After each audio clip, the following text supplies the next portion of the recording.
Tim Galton, a man whose life was a tapestry woven with the threads of solitude and sonic exploration, traversed the American landscape for his work, yet found his true home within the hushed chambers of ancient melodies. While others sought solace in crowded bars and boisterous gatherings, Tim preferred the company of phantasms conjured by forgotten composers. He existed in a self-contained orbit, finding comfort in the mathematical precision of harmony, a language spoken not with tongues, but with vibrating air. He asked little of the world, and in turn, the world seemed to ask little of him.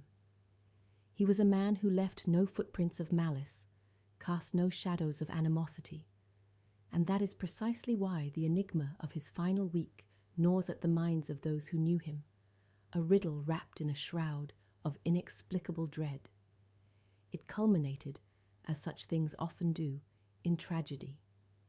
They found him in his sanctuary, his apartment, a silent stage upon which the final act had played out.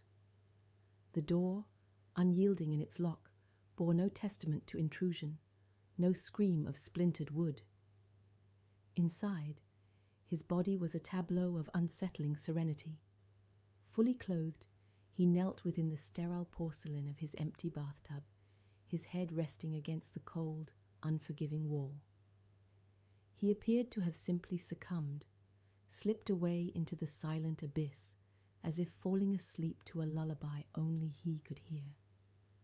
But the apparent tranquility was a deceptive veneer, a thin mask concealing a disquieting truth.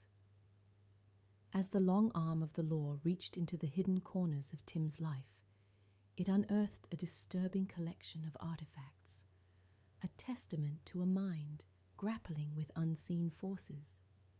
Crucifixes, their silver surfaces gleaming under the harsh fluorescent light, hung in unsettling abundance. Books bound in leather, their pages filled with arcane symbols and forbidden knowledge of the occult, lay scattered like fallen leaves. And then there was the salt, a crystalline barrier meticulously poured across the threshold, a ward against unseen intruders, a desperate plea whispered in the language of superstition. It traced the perimeter of every room, a shimmering white line separating Tim's world from what? A low, almost inaudible hum permeated the apartment, a chorus of voices chanting in a language both familiar and alien. Religious music of a distinctly unsettling nature emanated from hidden speakers, filling the air with a disquieting sense of reverence. It was a soundtrack to a ritual, a prelude to a final, desperate act. The coroner, a man hardened by years of witnessing death in its myriad forms, could offer only a clinical explanation: heart failure. Tim Galton, a mere 35 years of age, had simply ceased to be, but the sterile pronouncements of science could not dispel the lingering unease, the chilling suspicion that something far more sinister had transpired within those salt-encrusted walls. Was it a pre-existing condition exacerbated by stress? Or had Tim, in his solitary explorations of the occult, stumbled upon something that had quite literally scared him to death? The questions hung in the air, unanswered, like the faint echo of a forbidden chant.